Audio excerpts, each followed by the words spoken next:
El ecologismo, ¿qué es exactamente? ¿Cuáles son sus derivaciones en la política internacional? Hoy en día se nos presenta el Pacto Verde como algo fundamental, como lo mejor, como aquello que verdaderamente es el bien para toda la humanidad. Desde aquel que vive en un país primermundista hasta aquel que vive en un país tercermundista. Pero ¿cuáles son esas, esos subterfugios y esas relaciones, esos vínculos que se encuentran en esta nueva religión que podemos encontrar en el siglo XXI, en esta época de la posmodernidad? Estas son ciertamente cuestiones muy fundamentales que debemos, por las cuales debemos preguntarnos, que debemos llegar en cierto modo a saber. Y para ello he traído hoy, gracias a Dios, a un experto en materia, Horacio Justo, licenciado en filosofía. Muchos de ustedes seguramente ya lo conocerán, otros quizás no. Pues entonces, para aquellos que no lo conocen, él es escritor, ensayista, director del medio periodístico independiente La Resistencia Radio, docente universitario, y hoy lo tenemos aquí con nosotros, así que le doy paso. Bienvenido, querido profesor. Un saludo enorme, espero que todos estén muy bien. Muchísimas gracias por la invitación y en efecto vamos a estar conversando algunas ideas fundamentales en torno al ecologismo y todo lo que ello implica a nivel antropológico, sociológico e incluso teológico, que si hay tiempo lo abordaremos también. Perfecto, muchas gracias entonces, querido profesor, por estar aquí. Es un lujo y un privilegio poderte tener otra vez aquí de vuelta en el canal. Por favor, dejen su me gusta, compartan la transmisión con otras personas para que así también podamos llegar a otros. YouTube no suele ayudarnos mucho, no suele recomendarnos en estas cosas, así que ayúdenos ustedes, por favor, para ello. Y para los nuevos que quizás estén aquí en este canal, que no me conocen, pues yo soy Miguel Maríncolo y desde este canal Academia Bovem Mutum tratamos siempre temas que son relativos a la teología, a la filosofía, a la apologética y la contrarrevolución cultural cristiana. Y como decía al inicio, es algo que tenemos que saber, ¿no? Al menos saber algo acerca del ecologismo, de cuál es, como lo puse en el título, la verdad detrás de ello y cuáles son también sus derivaciones políticas internacionales. Y digo saber porque eso justamente es aquello a lo cual como personas siempre nos tratamos de dirigir, ¿no? Y eso desde muy pequeños. Simplemente quiero contarte una pequeña anécdota, bueno, de una familia, ¿no? De una niña que le preguntó a su mamá en estos días, bueno, el primero le dijo a su mamá, pásame el brillo, ¿no? Le dicen aquí en España brillo al pintalabios. Entonces, bueno, le dice, ¿y cómo sabes que eso es un brillo? Entonces le preguntó, le contestó la madre, porque brilla, ¿no? O sea, como diciendo de modo informal aquello que en filosofía solemos decir, ¿no? Que justamente que el obrar sigue al ser. Y después le preguntó, más tarde el padre le dijo, entonces, al final le pasaste el brillo, le dijo, le contestó sí. Y le preguntó el padre, ¿y cómo sabías que eso era un brillo? Y le contestó, porque me lo dijo mi mamá, obvio, ¿no? Y ahí en cambio tenemos ya no tanto solo el, digamos, saber obtenido por vía racional, sino en este caso más que nada por la fe. Entonces me pareció bastante curioso, ¿no? Y me hizo gracia cómo incluso ver desde pequeños logramos llegar a estas conclusiones.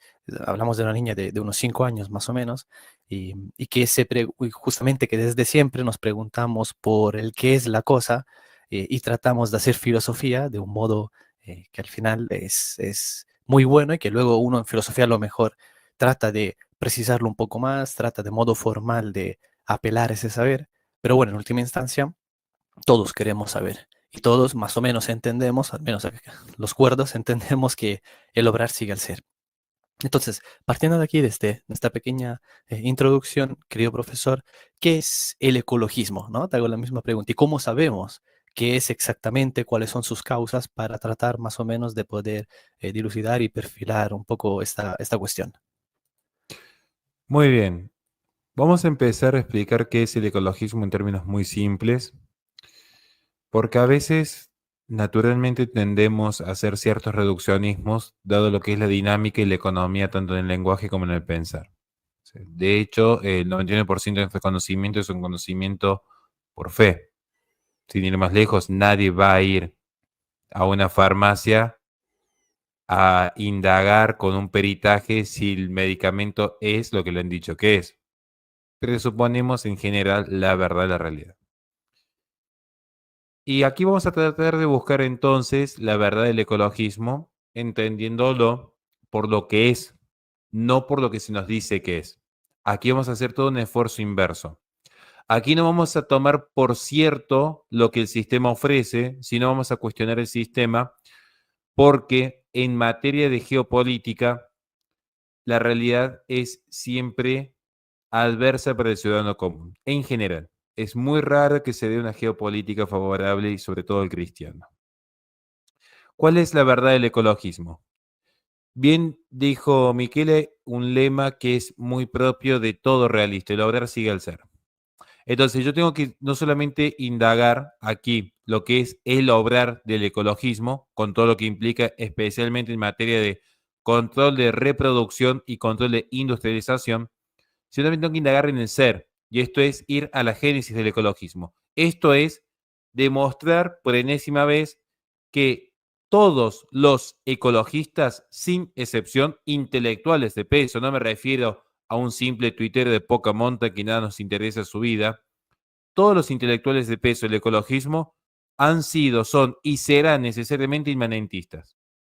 Y si alguien me dice, pero yo como católico soy ecologista porque planto un arbolito o canto con los pajaritos, hay dos opciones: o es un ingenuo que ha sido engañado y que cree en un círculo cuadrado, o es parte del problema de esos modernistas que creen que van a cambiar el mundo cantando kumbaya alrededor de un arbolito, mientras que en geopolítica se sigue diezmando Occidente. No hay término medio. Principio tercero excluido. La verdad del ecologismo. Primero, que el ecologismo se legitima discursivamente en una apariencia de cientificismo moderno, lo cual es ante todo falaz. El ecologismo se inicia con Ernst Haeckel. Ernst Haeckel, un pensador poco conocido para muchos, aunque bastante renombrado en círculos académicos, es el que crea el concepto de ecología como oikos logos, el conocimiento de la casa o la razón de la casa. De allí viene que oikos en griego origina el término economía, oikos nomos, las normas del hogar. Claro que se nos da un discurso que en principio parece inofensivo. Diríamos, la ecología es una rama de la biología que estudia las interacciones que determinan distribución, abundancia, número y organización de los organismos en los ecosistemas, la relación que hay entre cualquier ente biológico y el ambiente físico. El problema es que este discurso parece legitimar una suerte de ciencia pura, pero ya diría Heidegger, la ciencia no piensa, la ciencia es pensada. Desde el simple momento que asumimos que hay entes biológicos y una realidad física, tenemos que preguntarnos luego qué es la vida, qué es el tiempo, qué es el espacio. Y eso es algo que la ciencia por sí no responde. Pero, curiosamente, en la modernidad se cae en un pragmatismo total, donde la filosofía queda en un segundo plano. Pero no es que la filosofía desaparece, simplemente desaparece esa predominancia realista para dar espacio a un inmanentismo. Y Ernst Haeckel es campeón en ello. ¿Por qué? Precisamente porque Ernst Haeckel va a tomar, para justificar su tesis, el postulado de Darwin y lo va a radicalizar.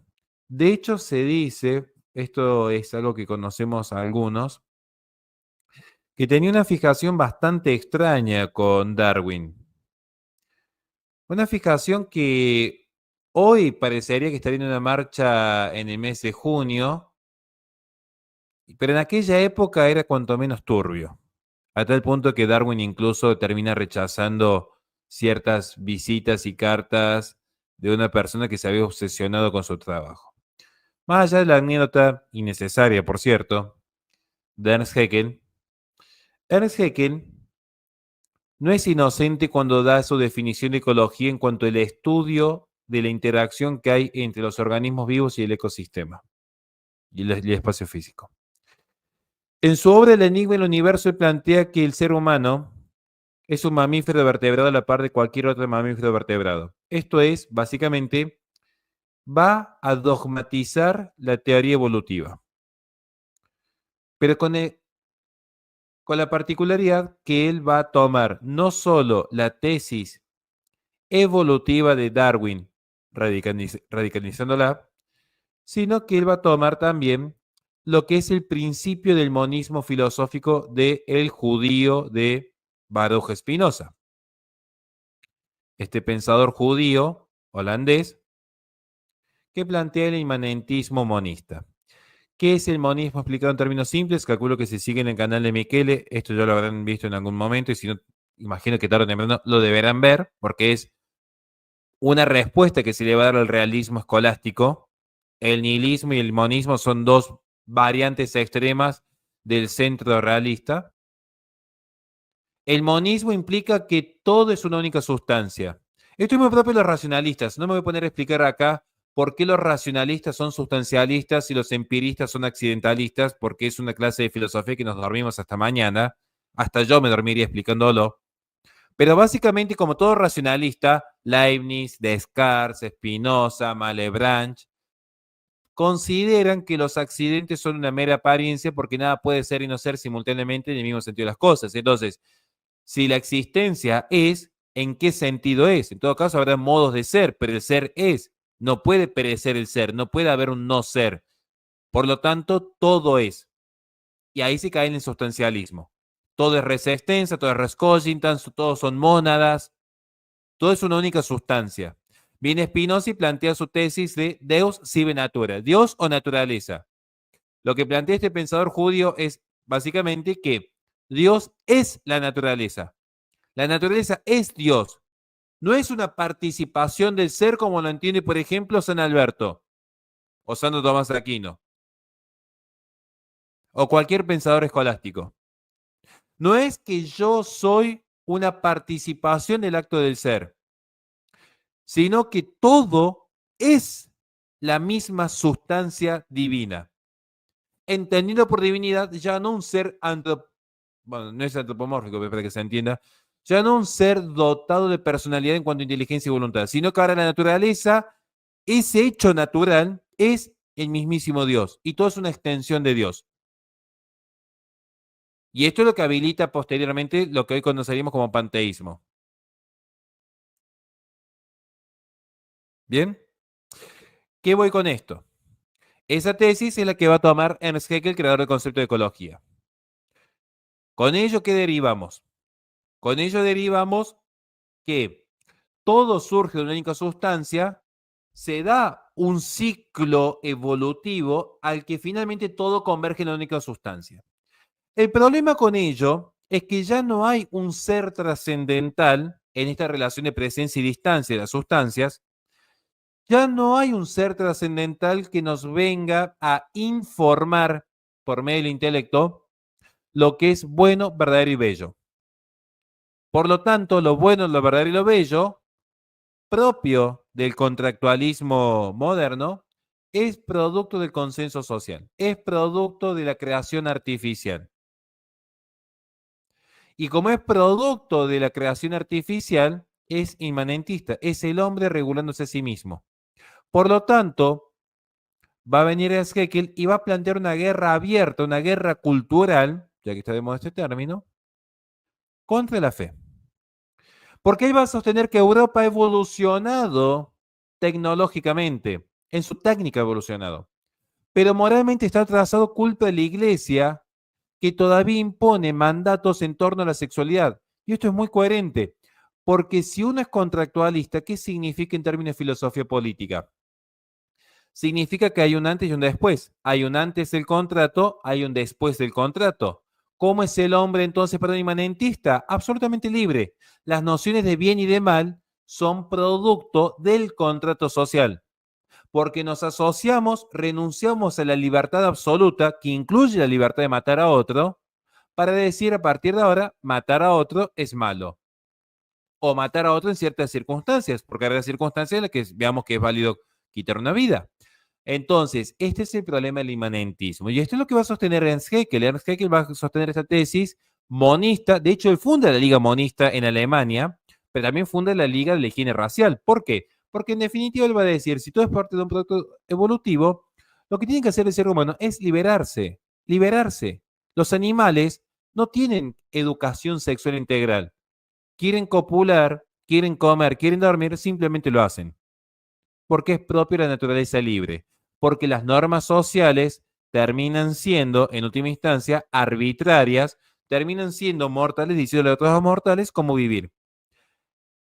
Lo irónico es que terminan siendo ellos después los grandes dictadores respecto a quién puede vivir o quién no puede vivir. Ernst Haeckel, de hecho, funda la Sociedad de Higiene Racial considerando que había personas que no estaban aptas para el consumo de recursos naturales.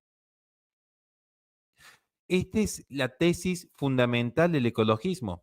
Y no es una exageración, porque si yo soy coherente con el cristianismo, yo sigo una línea del Génesis al Nuevo Testamento. Si yo soy coherente con el cristianismo, yo veo que presupongo un ser creado por Dios, un ser que se aleja de Dios, que peca, que ofende y que a partir de esa ofensa se entiende la necesidad de un redentor, de un Mesías que venga a pagar por nuestros pecados. Entonces hay una línea coherente del Génesis a la encarnación de Jesucristo. Hay una línea coherente.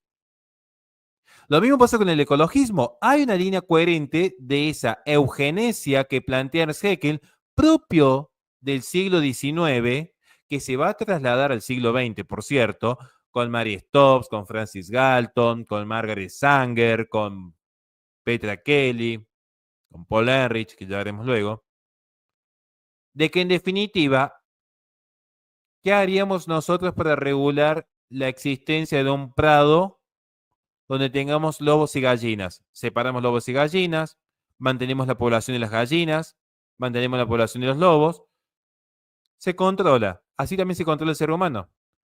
De hecho, Ernst Haeckel, una de las cuestiones que más critica la religión, más allá de los límites a la sexualidad, lo que más critica la religión, y lo dice expresamente, es la ilusión de la libertad que tienen los hombres que se creen creados a imagen y semejanza de Dios. Es lo que más critica la noción de libertad. Porque es coherente. Porque ¿qué implica la libertad? Un ejercicio de la razón. ¿Qué es la razón? La naturaleza humana donde la inteligencia se orienta a la verdad y la voluntad se orienta al bien. Esto implica libertad. Ahora, si somos simplemente animales, y un poco la tesis de Haravi Yuval, otro pensador judío, si vamos al caso, pensador de origen israelí, somos simplemente algoritmos. Somos simplemente una materia informada artificialmente, que puede ser reprogramada, que es como nos ve básicamente toda la élite globalista, nosotros, los tercermundistas, que en esencia somos meros animalitos que tenemos que tratar de no quitarles a ellos, que sí son los grandes iluminados, siguen esta herencia de iluminación del siglo de las luces, que sí tienen el suficiente conocimiento para explotar los recursos naturales. Porque en definitiva es una lucha por quién va a controlar el ecosistema.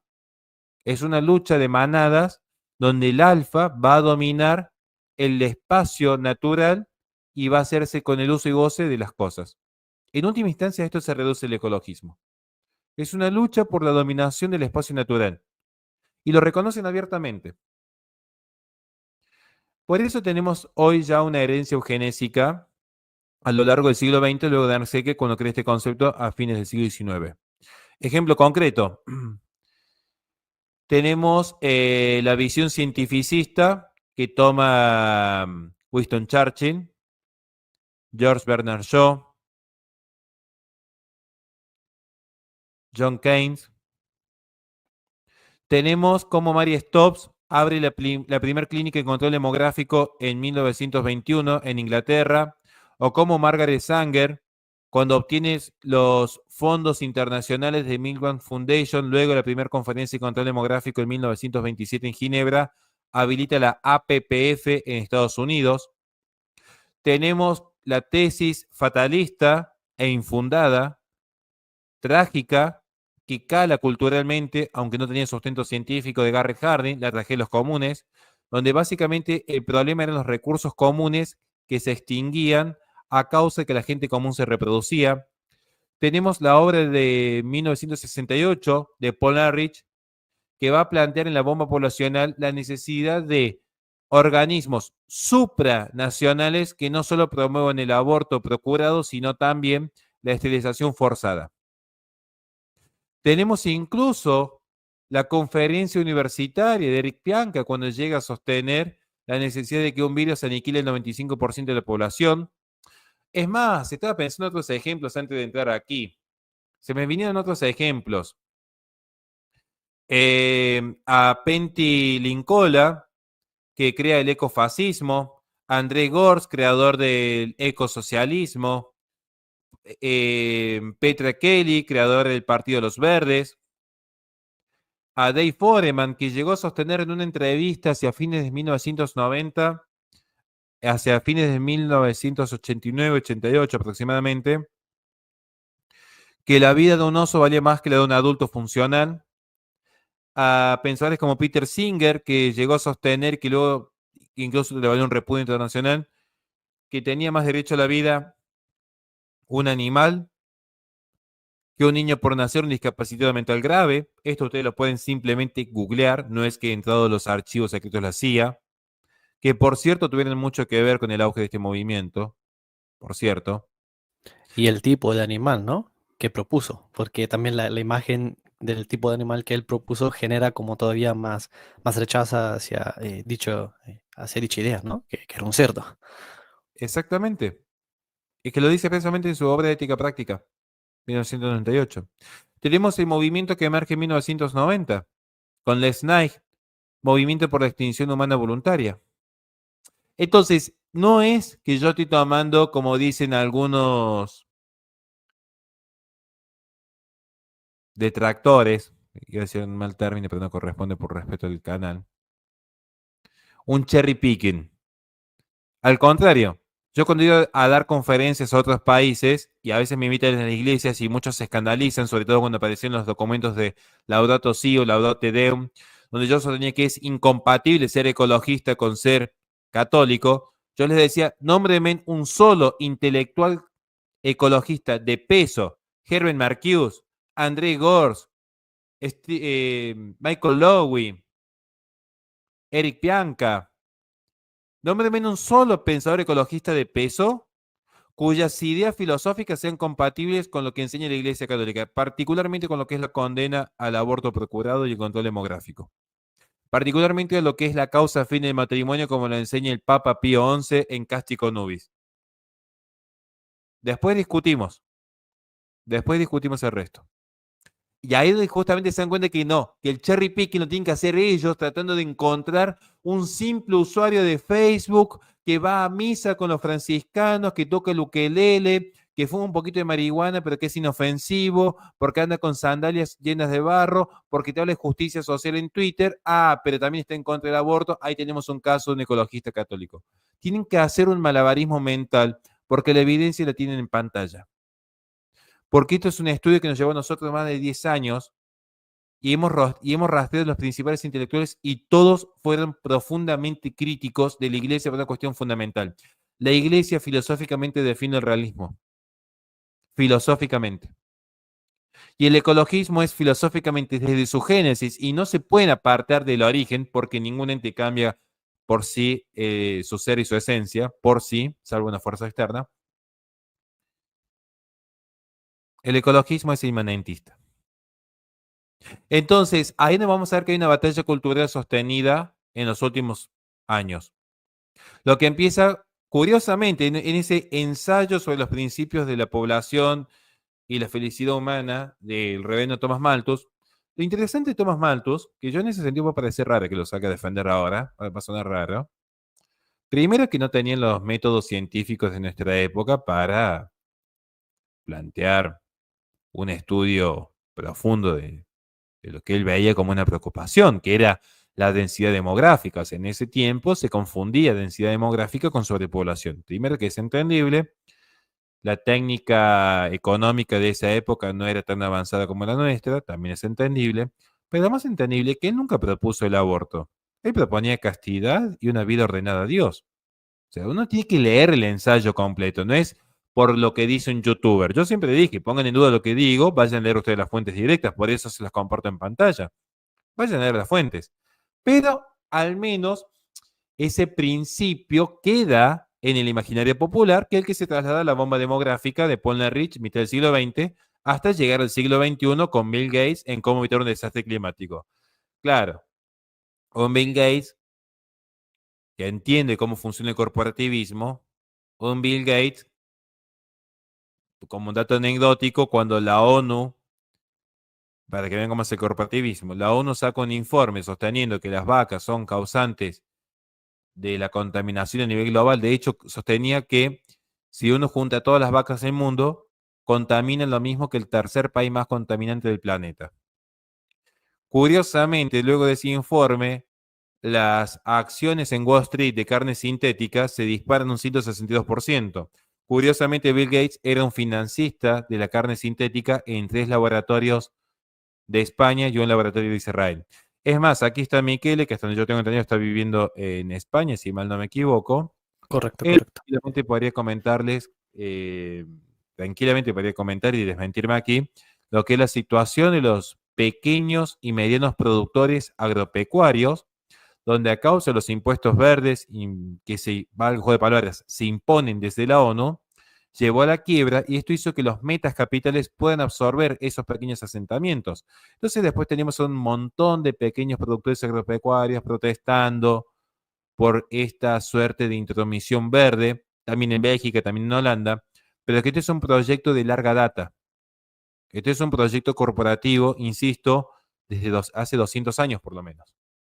Y ahora se están empezando a ver las consecuencias. Esta batalla cultural, precisamente, ahora estamos viendo el desenlace. Y esto ha sido porque precisamente ha habido un control en la reproducción, atendiendo principalmente a lo que es un control en la industrialización. La primera conferencia de control demográfico se hizo en Ginebra precisamente porque un grupo anglosajón que era Big Bang Foundation, a instancia y en colaboración de la Liga de las Naciones, veía cómo China y América Latina se reproducían a mansalva, porque eso iba a habilitar también que, haciendo una explotación de los recursos naturales, tuviesen un predominio en la geopolítica internacional.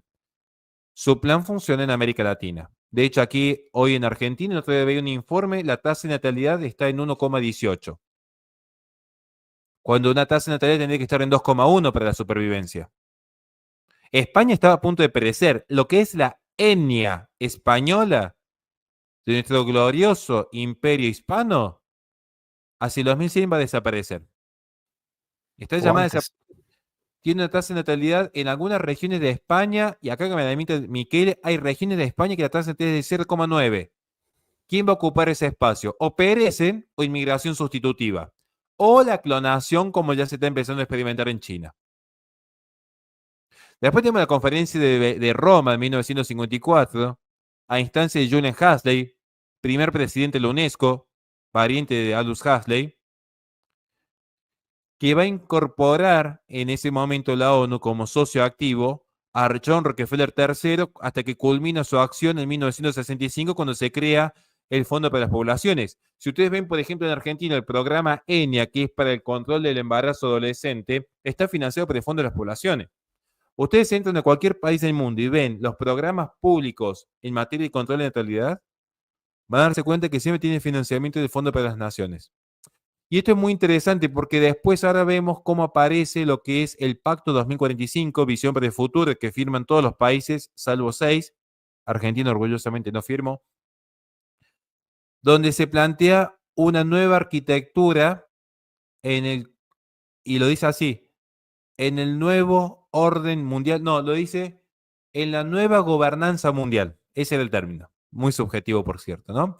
Una nueva arquitectura financiera internacional donde precisamente se va a tener en cuenta lo que es la adaptación a los objetivos de la Agenda 2030 para contraer empréstitos. Es decir, una nación como Uruguay, donde tienen legalizada la eutanasia, el aborto, las drogas, es una nación predilecta para el ecologismo, por ese contacto con la naturaleza. Ahora, de repente, una nación que todavía apuesta a reproducirse, industrializarse, va a quedar fuera del sistema o va a entrar en guerra con el sistema. ¿Qué es lo que está sucediendo? Entran en guerra con el sistema. Más allá que yo no soy partidario del BRICS porque sé lo que es realmente, particularmente sé lo que es la India y sé lo que es China para el cristiano. O sea, lo sé porque me dedico a investigar este tema. Pero la guerra del BRICS con la OTAN es mucho más compleja de lo que ustedes creen. Y un factor es este. En el año 2020, mientras están todas las naciones occidentales como floripondios escondidos por miedo a una gripe que salió de Wuhan, el China, Rusia y la India, en vez de estar obedeciendo los mandatos climáticos de la Agenda 2030, estaban generando energía a base de carbón, en algunos lugares abriendo una planta de energía una vez a la semana para generar infraestructura y material bélico. ¿Ustedes creen que Occidente está en condiciones de ir a una guerra con Rusia, China o la India en este momento? ¿Por qué creen que tiene tal nivel de impunidad la India hoy por hoy, que es una de las naciones que más persigue a los cristianos, incluso tiene la ley de anticonversión? Porque simplemente en la geopolítica impera la fuerza. El deber ser y la moral, que es algo que podemos discutir con Michele, lo discutimos aquí, lo podemos discutir en YouTube, en un debate académico, en una charla de amigos. En la realidad política, quien tiene el ejército más grande se impone. En la realidad política, quien tiene el poder para cortar los recursos de otra nación se impone. Vean lo que pasó cuando se generó ese, entre comillas, bombardeo. Yo tengo mis dudas si fue un autoatentado del Nord Stream 2 que tuvo que hacer Alemania. Ahí está la verdad. Ahí está la verdad. Entonces, este plan de contención demográfico se les fue de la mano a muchas naciones occidentales, porque de hecho hoy, por ejemplo, naciones anglosajonas, que son las que empiezan generando esto, tienen una gran preocupación porque se les revierte. Ellos querían controlar a ciertas etnias, concretamente pensemos en Margaret Sanger, quería controlar a los afrodescendientes, a las prostitutas, a los discapacitados, hasta que el americano promedio descubrió qué lindo que es la vida sin hijos. En vez de estar cambiando pañales, puedo estar viajando por el mundo, teniendo éxito, teniendo seguidores, teniendo fama, firmando autógrafos, vendiendo libros, siendo reconocido internacionalmente, corriéndome con el poder político. Mejor, planteo incluso hasta un discurso pro vida, vendo una imagen pro vida, tapo un aborto, pero me evito estar cambiando pañales un viernes a la noche. Y esto fue lo que le pasó a Occidente. Esto fue lo que le pasó a Occidente. Entonces, aquí es donde vemos precisamente cómo se da este salto. Porque la batalla cultural, que es a lo que yo voy, está aquí, para el control demográfico y la imposición, tuvo un proceso. Y el proceso fue el siguiente. La ciencia describe, pero la política prescribe. La ciencia describe. Michele me podría decir, mi biblioteca es de color marrón. Y yo diría, datazo. Y es como cuando le digo el otro día le decía a mi hija mayor, Inés, Chancho, mira, afuera está lloviendo. ¿Qué creen que hizo ella? Fue, se puso las botas a saltar sobre el barro. Y obviamente que yo hice lo mismo. Y obviamente que después nos retaron los dos, porque iba a pasar eso. Pero el dato es, afuera está lloviendo. Para algunos significa no salgas que te puedes enfermar. Para otros significa aprovechar salir ahora a jugar con el agua. O sea, en definitiva, es un dato descriptivo. La ciencia es la que prescribe. Por eso en 1960 se da un determinado fenómeno en un pueblo. Fue un proceso de fumigación muy desordenado que hizo una industria que por mí se tendrían que ir de la quiebra a todos, por inútiles, por asesinos incluso, pero ¿qué hizo la izquierda? Ni lenta ni perezosa, utilizó ese hecho lamentable para justificar un discurso político ecologista. De hecho, la palabra ecologista se empieza a usar por primera vez en el libro La Primavera Silenciosa de Rachel Carson que ven en pantalla. Es cuando por primera vez se empieza a hablar de ecologismo. A partir de ahí es cuando precisamente empezamos a ver este auge de ecologistas. Ahí se siente el modelo de los verdes, que es el que va a tomar luego Petra Kelly en Alemania, que es la que funda el Partido de los Verdes. Creo que en México, ahora que veo que está él ahí en pantalla, Creo que en México tienen también un partido los verdes. Hasta donde yo me acuerdo, yo vi que existía. No sé si sigue funcionando o no.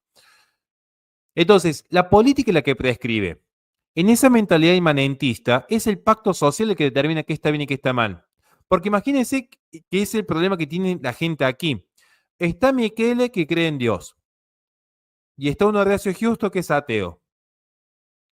Viene Michele que cree en Dios. ¿Y qué va a hacer una persona que cree en Dios? Va a decir, bueno, a ver, ¿qué fue lo primero que le dijo Dios al mundo? Crecer y multiplicaos y dominar la tierra. ¿Qué va a hacer Michele? Sí, se va a largar a tener hijos, va a tener un perro, va a montar un caballo, va a andar arando el campo, va a salir con la escopeta, le va a meter un escopetazo a un pato, va a comer guiso de pato a la noche. ¿Qué es lo que hace cualquier blanco, heterosexual, masculino, de extrema derecha, nazi fascista, como nos quieren decir a nosotros? Que es básicamente hacer lo que hace cualquier ser humano normal.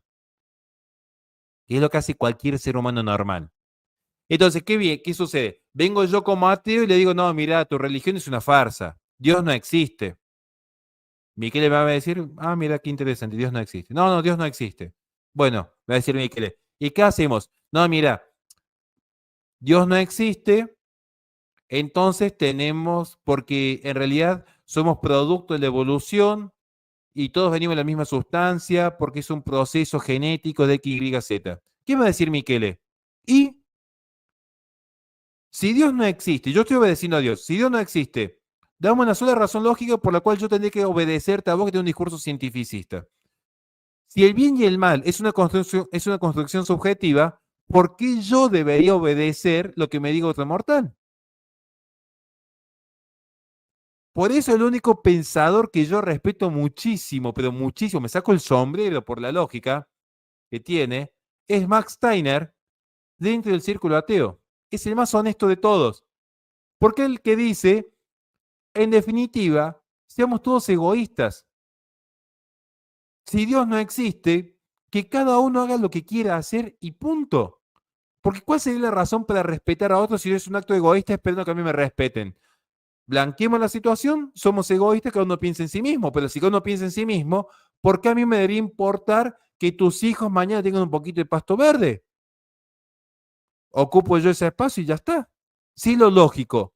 Si la moral es una mera construcción subjetiva, ¿por qué yo me debería atar a una construcción subjetiva si ya no hiciera el infierno? Y volvemos a la discusión de Platón. Pero volviendo al tema, entonces, ¿qué es lo que va a hacer acá la izquierda? La izquierda va a plantear precisamente que la ciencia por sí misma no alcanzaba porque la ciencia estaba describiendo y eso no iba a cambiar la mentalidad cultural de un pueblo americano que se sentía por demás cómodo con el consumismo. Entonces empiezan a plantear la tesis política. La política prescribe, pero la política tiene un problema, que es el siguiente. La política siempre genera resistencia. Piensen ya mismo acá, si yo pregunto acá en el chat, ¿quiénes creen de tercera posición? ¿Quiénes escriben en la cuarta posición? ¿Quiénes son de izquierda? ¿Quiénes son de derecha? Piensen para un instante.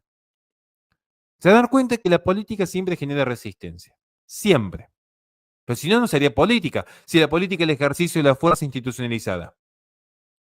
En definitiva, yo sé que lo que es el orden común, estoy dando un curso lo que es el orden común y el bien común, pero se entiende que incluso en esa noción de bien común hay resistencia, la resistencia del bien propio frente al bien común. O sea, esto lo plantea Rubén Calderón Bouchet sobre las causas del orden político. O sea, lo plantea un tomista de primera línea.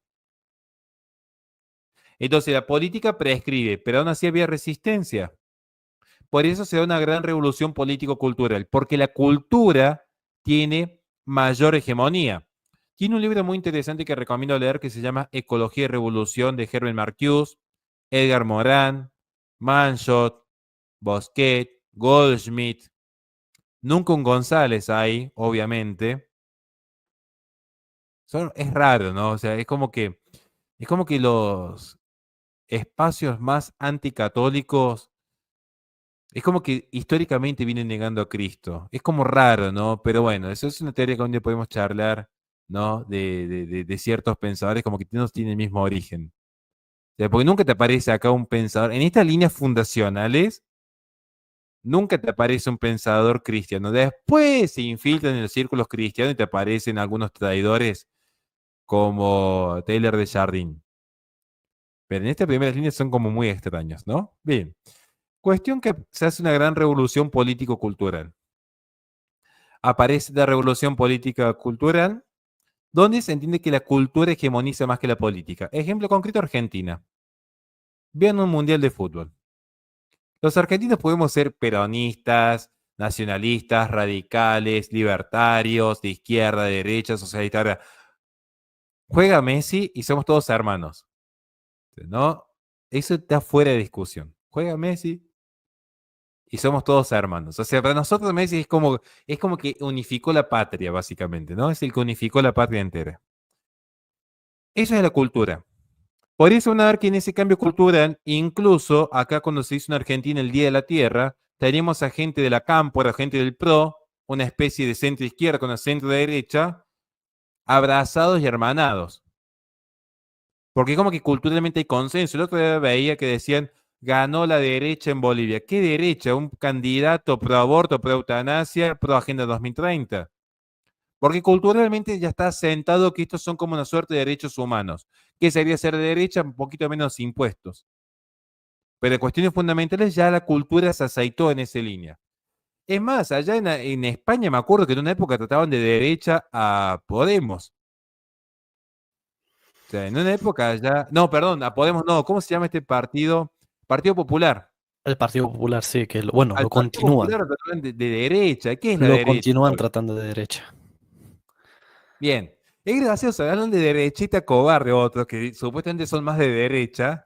Pero yo a veces veo las discusiones y como una discusión promedio en España. Una discusión promedio en España, para que ustedes lo sepan, que me desmienta acá Michele, entre derecha e izquierda. Viene la izquierda y dice, por favor, no me toquen a mis pobres terroristas islámicos, que son muy buenitos. La izquierda no quiere que le toquen a sus pobres terroristas islámicos.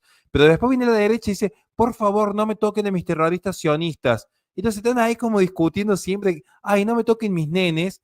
Acá falta que venga una Isabela Católica y diga, se van todos de acá, España para los españoles, se acabó la discusión, problema resuelto, esto es una nación católica. Pero bueno, nos falta como mucho para esas discusiones, nos falta bastante. Pero digo, este es el problema de la cultura, que se termina hegemonizando. Y en esta gran revolución cultural vamos a ver que no hay una distinción clara de la sustancia ecologista. Es simplemente oposición. Michael Lowe va a decir que es básicamente un cambio de civilización. Esto es el ecologismo. Según Michael Lowe, un cambio de civilización. Según André Gors, es básicamente una disciplina anticapitalista y subversiva. Según Herbert Marcuse, es la simple y pura negación del capitalismo. Lo tienen en pantalla.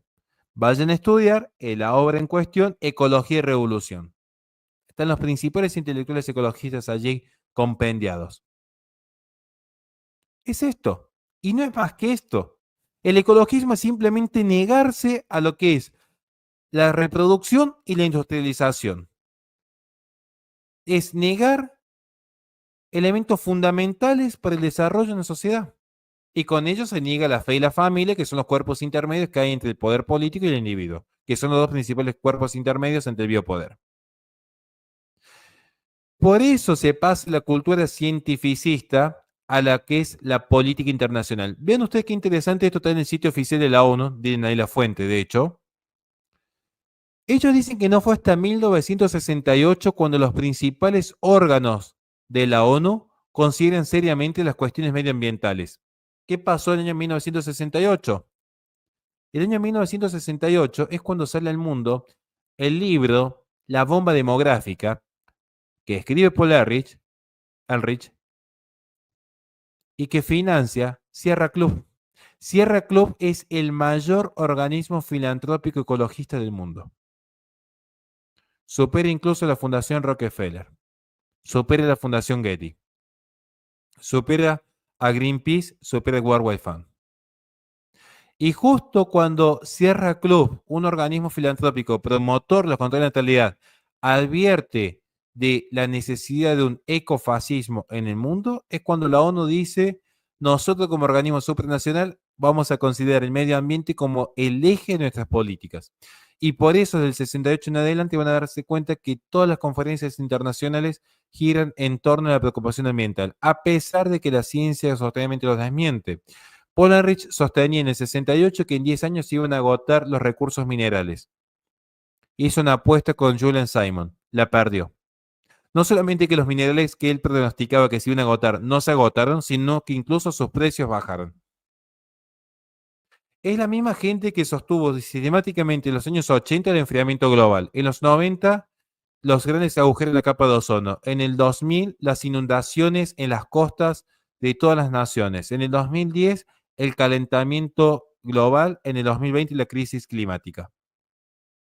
Después vemos, por ejemplo, que en España como en Estados Unidos se dan incendios y no es por el cambio climático, es precisamente porque hay un desvío de fondos de prevención del Estado hacia, por ejemplo, el activismo LGBT. Hablen con cualquier bombero, le van a decir cuántos contrafuegos hacían hace 20 años atrás, cuántos hacen ahora, qué presupuesto tenían años atrás, qué presupuesto tienen ahora. Es muy simple de investigar esto. Además de que muchos de esos incendios son también provocados activamente por gente que cuando luego se investiga, pues, hay como cierta vinculación ¿Mm? justamente con toda la cuestión del Pacto Verde. Exactamente. Y hablando de Pacto Verde, aparece precisamente la máxima expresión política que es la Agenda 2030. Esto dice lo menos, dice lo más antiacadémico que puede existir en el mundo. Usar como fuente Google. O sea, literalmente mi fuente fue Google, pero lo hice a propósito. Lo hice a propósito para burlarme de lo que nos llaman conspiranoicos. Para burlarme de esos que dicen, no, yo puedo ser ecologista y católico. Son tan fáciles de desmontar, son tan fáciles de dar vuelta en un debate. Tienen que poner Agenda 2030, Objetivo 5. Sitio oficial de la ONU, porque por cierto, la Unión Europea pactó con Google para que como motor de búsqueda los principales resultados fuesen siempre favorables a la metanarrativa climática.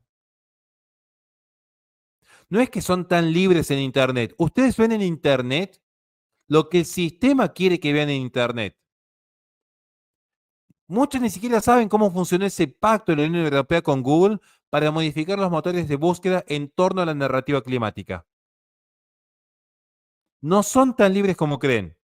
Y no hay, como diría, parafraseando a Hegel, el primer principio de liberación es ser consciente de la esclavitud. El esclavo que no es consciente de su esclavitud no se puede liberar. Es como uno cuando se quiere confesar un pecado, pero no es consciente del pecado. ¿Cómo puedes confesarte de algo de lo cual no sos consciente?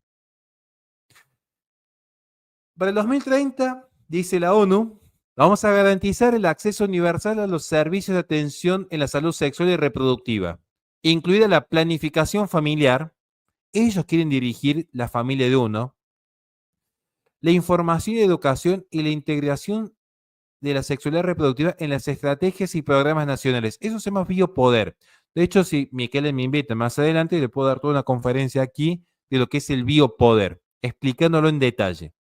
Esto es biopoder en su máxima expresión, que es el poder político gestionando la vida y la muerte de los súbditos. Esto es, hasta Foucault se hubiese horrorizado con esto. Miren lo que les digo. Esto es lo que combatió Foucault. Y estos progresistas que hablan en nombre de Foucault, miren lo que están defendiendo ahora. Hasta Foucault se hubiese horrorizado con esto. Cumpliendo con el objetivo número 5, boletín del 8M 2024 de la ONU México. No pueden desligar lo que es el control de natalidad del ecologismo.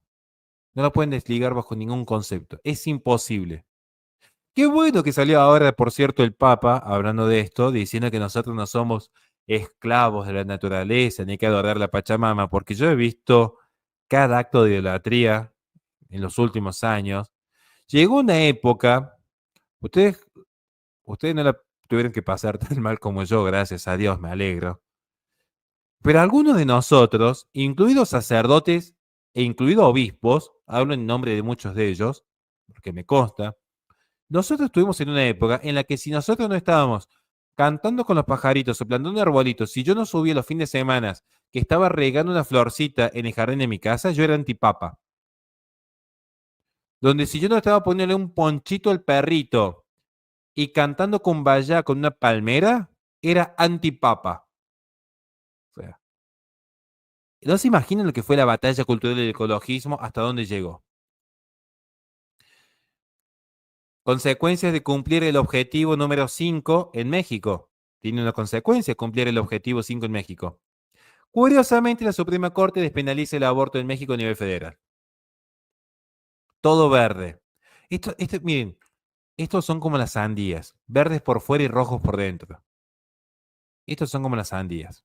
Viene la IPPF y nos dice, hay que pensar cómo la salud sexual se vincula al cambio climático. Claro que sí. Pero ¿por qué? ¿Cómo se llega a ese punto? Por tomar ese ejemplo, que acá, miren, podría estar hablando, pero tengo informes de lo que me pidan. Anoche hablábamos en mi canal de Nature ID, cómo ahora van a utilizar los datos biométricos y el sistema de puntaje social chino en base a la medición de la huella de carbono. Si ustedes no saben a lo que se enfrentan, esto es solamente la punta del iceberg. Resulta que la política genera resistencia, entonces, ¿qué hay que hacer? ¿Qué es lo que no va a generar resistencia? ¿Qué es lo que tendría que pasar para que venga una persona y quiera matar a sus propios hijos libremente? Ofrecérselos a Dios. Y de hecho, en el Antiguo Testamento hay un pasaje que habla de este punto, creo, ¿no? De una persona que va a ofrecer su propio hijo a Dios. Que luego los ángeles dicen, no, espera, campeón, aguanta un poquito. Estamos en la prueba, ya lo superaste, sos el elegido. Claro, uno por Dios ofrece todo. ¿Qué había que hacer? Porque no creo que Miquel le vaya a ofrecer sus hijos a la diosa ciencia o a la diosa política. Hay que reconstruir un Dios nuevo.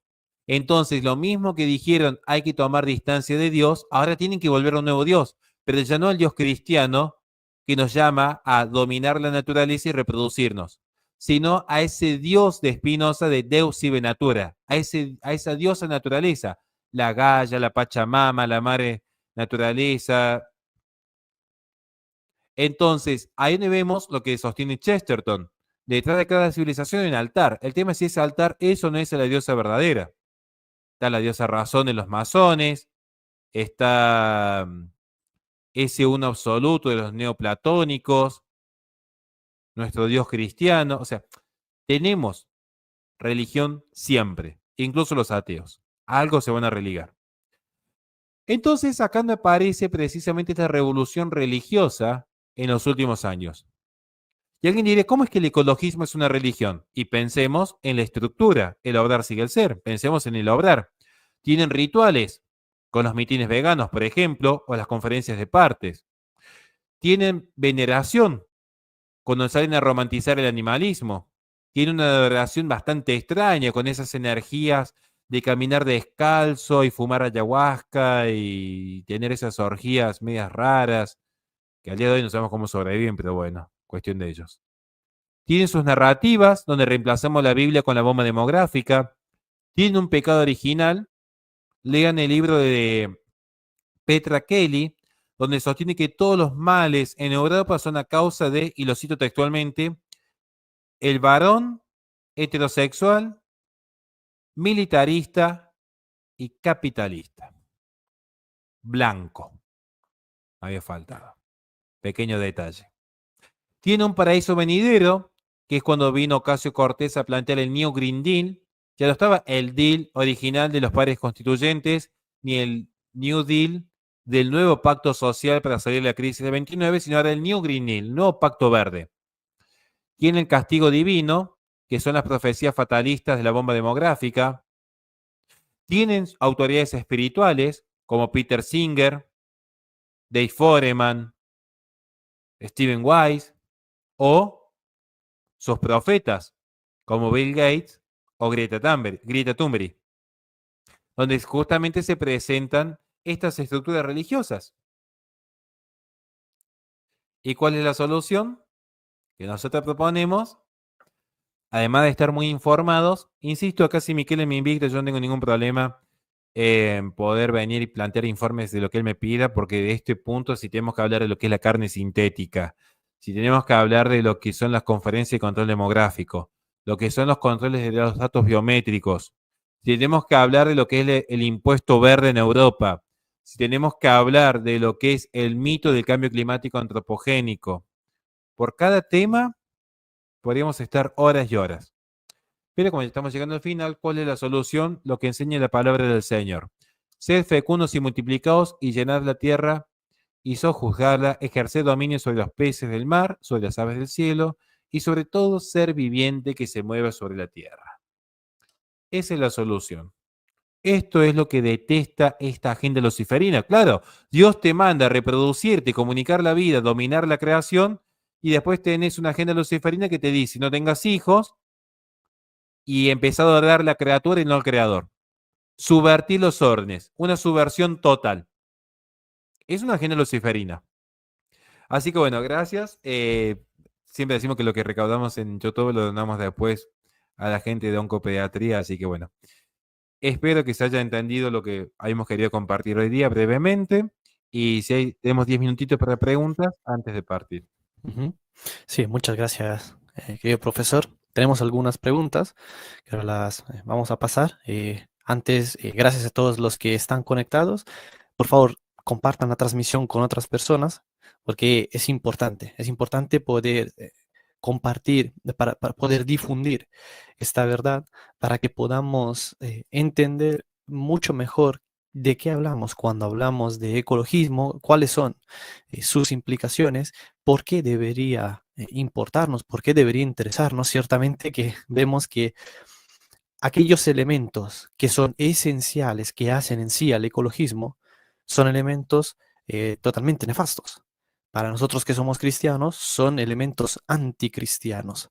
Por lo que entonces debemos tener mucho cuidado con la gente incluso a la que seguimos, que podrían a veces incluso parecer, digamos, inocuos, ¿no? Pero ciertamente que no lo son. Hay tantos que se dedican a luchar de un modo u otro en pro, en favor del ecologismo, que nos terminan, digamos, orientando hacia todas estas ideas, hacia este conjunto de creencias, hacia este tipo de religión, que ni siquiera al final nos damos cuenta. Son muchas las personas, seguramente a ti también, ahora se te habrá pasado, te habrá sucedido, hablas con gente que afirma que suscribe a determinadas ideas, a determinadas creencias, y sin haberse dado cuenta de que esas creencias son justamente aquellas que se derivan, por ejemplo, del ecologismo o de otras ideologías, y cuando uno los confronta con la realidad, les dice, pero mira, es que esto es lo que hace a la identidad de tal ideología, entonces como que se echan para atrás. Dicen, no, no, pero es que yo de esta ideología no quiero saber nada, ¿no? Que a mí no me están, de ningún modo, me están, digamos, controlando, no me están manipulando, que nadie me impone lo que yo tengo, lo que yo creo, lo que yo pienso, sino que yo simplemente lo hago. Y muchos no se dan cuenta, como tú también antes hacías alusión cuando mencionabas todos los acuerdos que se llegaron a hacer con Google para que de ese modo pues pudiera, digamos, distorsionarse la realidad de la manera en la que se presenta tan solo una parte de la realidad, solo una parte de la información y no la información completa, para que así justamente se pueda generar esa tendencia al solo en esa dirección que en última instancia es beneficiosa para, en este caso, el ecologismo, y la gente muchas veces no se da cuenta, ¿no? Como tú bien decías también, no siempre, pese a que pensamos que somos libres, no siempre tenemos esa verdadera libertad que tanto como tal afirmamos tener. Y esto es problemático porque, sobre todo cuando lo vemos como aquellos que supuestamente deberían representar a nuestros países, aquellos que supuestamente deberían obrar en pos del bien común o en pos de su pueblo, en realidad hacen todo lo contrario. Entonces de ahí tenemos gente como Starmer, Macron y Sánchez, que lo único que hacen es dirigir sus países hacia la ruina, y esto solo por mencionar a tres ejemplos. O tenemos luego influencers, gente que llega verdaderamente a mover masas, a movilizar a millones y millones de personas que influyen de alguna manera sobre ellos, como, no sé, Leonardo DiCaprio, Jordi Wild o, o Residente, por poner algunos ejemplos. O sea, gente que todo el tiempo están justamente apoyando de estas cosas y de una manera u otra terminan eh, ejerciendo este tipo de influencia sobre la gente. Cuando vas a ver cuántos son aquellos que visualizan esos contenidos, es que uno se encuentra con millones y millones de personas, con millones y millones de visualizaciones. Y encima todo el dinero que ganan detrás también, ¿no? Estoy poniendo solo así algunos ejemplos, pongo algunos nombres que son más conocidos, porque ciertamente que los verdaderos intelectuales, los verdaderos promotores de todo esto, o sea, tú los has presentado perfectamente. El problema es que no todos suelen reconocer esos nombres, ¿no? Y entonces uno les habla de un Peter Singer y dicen, y la respuesta es, ¿y quién es Peter Singer? ¿No? No le suena y no se dan cuenta de cómo estos, que son los verdaderos intelectuales que están detrás, finalmente terminan de alguna manera, porque tampoco es que digo que necesariamente estén como tal dando dinero, aportando dinero a todos estos influencers para que luego ellos puedan en sí apoyar a la causa del Partido Verde, ¿no? Pero sí que de un modo u otro, aquellas ideas terminan calando en la sociedad, algunos las toman, las hacen suyas y sea que activamente o pasivamente, queriendo, perdón, sabiéndolo o no sabiéndolo, en última instancia, digamos, obran en favor de estas políticas tan nefastas.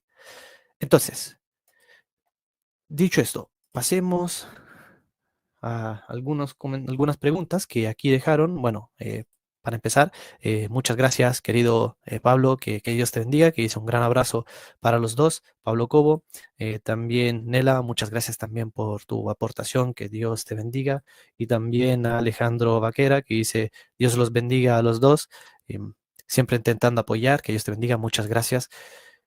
A ver, aquí yo he destacado algunas preguntas que quizás rápidamente podrías darle respuesta si lo consideras oportuno. Pregunta Purpleman. Hermano Horacio, entonces, los racionalistas, eso desde el inicio, ¿no? Sostienen la tesis de la univocidad del ser. No sé si la consideras oportuna contestarlo o no, porque luego también Respondo rápido hace... porque ya me están apurando cuestiones de familia, pero sí. De hecho, como explicamos, la gran distinción es que el realista plantea una filosofía desde lo análogo frente a lo que es la equivocidad absoluta o la univocidad absoluta. Y aquí donde precisamente se cae en lo que se llama el sustancialismo. Así que en cierto sentido implicaría un racionalista la univocidad del ser. En cierto sentido diríamos que sí. Ujú. Bien, perfecto. Luego, pregunto Henry, sí, entonces, ¿cuál es el sentido de provocar incendios? O sea, destruir aquello que supuestamente les beneficia. Sostener el relato. Si yo planteo que soy una persona apta para ofrecer seguridad en mi barrio, no puedo tener un barrio totalmente seguro porque llegaría a un punto en el que dirían es innecesario seguir contratando los servicios de ese justo. ¿Cómo justifico yo mi presencia? Justamente demostrando el peligro de no tenerme. Entonces, para sostener estos grandes relatos, muchas veces, y no digo que ni siquiera que sean programados, no, tampoco creo esa tesis, simplemente suceden estos grandes incendios porque hay un desfinanciamiento hacia lo que es la prevención de las catástrofes climáticas, que son naturales e históricas, para destinar, por ejemplo, ese financiamiento a otro tipo de proselitismo progresista, pero que al mismo tiempo les beneficia. Muchos de estos estragos, aunque no sean programados por ellos, les benefician la retórica, porque después tenemos 2 semanas seguidas de noticieros diciéndonos los estragos del cambio climático y el calentamiento global, hasta que indagamos que en realidad fue porque, como sucedió en California, se bajó hasta un 70% del presupuesto del cuartel de bomberos, de 10.000 acres con contrafuegos se redujeron a solamente 2.000, pero que luego en California también se había financiado con ese dinero lo que eran las marchas LGBT en el mes de junio. Entonces ahí es donde empezamos a entender dónde estuvo el problema, porque en California históricamente existieron los incendios. Hay registros históricos de hace por lo menos 300 años atrás con incendios constantes en ese sector, porque es una zona propicia. El tema es que antes estaban controlados, ahora ya no. Ujú. Y Una última pregunta aquí de Enrique Católico que dice, ¿dónde podemos conseguir todos sus informes, Horacio? Y de paso, si quieres también decirnos cómo poder conseguir tu libro y en fin, Mis para libros, aquellos que no te conozcan, como también poder encontrar todo tu trabajo y seguirte. mis libros están agotados, quizás haga una reedición el año que viene, pero justo estoy trabajando con otro proyecto ahora. Y los informes yo los presento tanto en el canal de licenciado como en el canal de Horacio Justo. Cuando son temas más filosóficos, al canal de licenciado. Cuando son temas más controvertidos, al de Horacio Justo. Por eso tengo dos canales. Uno que está más dedicado a la enseñanza y la filosofía, que es el canal de licenciado, y uno que es más de temas complejos, masonería, sionismo, deep state, donde ahí sí voy al de Horacio Justo y ahí tenemos informes constantes. De hecho, anoche presentamos el informe de Nature ID, pero también tenemos informes sobre lo que es John Rockefeller III, informe de los controles demográficos, lo que es el inmanentismo, lo que es el monismo, o sea, eso lo pueden encontrar sin ningún problema. Además está mi sitio web y también está el sitio web de la Resistencia Radio, horaciojusto.com y la resistenciaradio.com. Perfecto. Bueno, a modo de conclusión, para resumir de algún modo, como respuestas de 30 segundos, un minuto nada más. Entonces, ¿qué es el ecologismo y por qué se deriva de un modo tan significativo en las políticas internacionales? ¿Qué es el ecologismo? Es, en esencia, una ideología producto de una filosofía inmanentista monista que propugna, en esencia, controlar la reproducción y la industrialización de las naciones bajo una agenda globalista. ¿Por qué ha profundizado tanto ese discurso? Porque se ha ido dando paulatinamente un salto desde lo que es el cientificismo del siglo XIX hacia una batalla política en el siglo XX y consolidarse en lo que es una guerra cultural y espiritual en el siglo XXI. De esa manera se va pasando de lo menos a lo más. Desde simplemente presentar como una suerte de evidencia científica un hecho aislado, hasta consolidarlo como una bandera de batalla política en la organización social, hasta que se consolida, independientemente de quién ocupe el poder político, culturalmente las prácticas y que la gente lo tomen como una suerte de dogma de fe, lo que se propone desde los ecologistas hacia la población civil. Perfecto. Muchas gracias, querido profesor. Gracias por tu tiempo, por honrarnos con tu presencia, con tus enseñanzas. De verdad, que Dios te bendiga, que también bendiga mucho a tu familia. También agradecele a tu señora de mi parte por habernos permitido poder disfrutar de ti en esta hora. Bueno, entonces, damas y caballeros, aquí tienen, digamos, lo más sustancial, lo más esencial acerca de este gravísimo problema que lamentablemente está azotando nuestra época, nuestras sociedades, en las cuales nos ha tocado vivir, pero que bueno, demos gracias a Dios porque el Señor sabe muy bien cómo hace las cosas y sabe perfectamente entonces en qué época crear a cada uno de nosotros. Así que terminemos con una breve oración, si te parece, querido hermano, y de ahí finalizamos la transmisión. O si te parece, rezamos Perfecto. un Padre Nuestro juntos. Yo voy con la primera parte y tú vas con la segunda. ¿Ok? Bueno, en el nombre del Padre, del Hijo, del Espíritu Santo, oh Dios Todopoderoso, te damos gracias por habernos permitido poder aprender todas estas cuestiones tan importantes, tan significativas para nosotros, sobre todo como cristianos, y te rogamos que por favor nos concedas tu gracia para que podamos orientarnos siempre hacia la verdad y también hacia el bien, para poder creerla y para poder obrarlo. Padre nuestro que estás en el cielo, santificado sea tu nombre. Venga a nosotros tu reino. Hágase tu voluntad en la tierra como en el cielo. El pan nuestro de cada día, danos hoy. Perdona nuestras deudas como nosotros perdonamos a nuestros deudores. No nos dejes caer en la tentación, mas líbranos del mal. Amén. Amén. En el nombre del Padre, del Hijo y del Espíritu Santo. Muy bien, muchas gracias a todos entonces por haber estado. Como todas las transmisiones con invitados, esta también va a quedar pública. Así que, bueno, cada uno de este modo se va a poder beneficiar. Que Dios les bendiga y larga vida a Cristo Rey.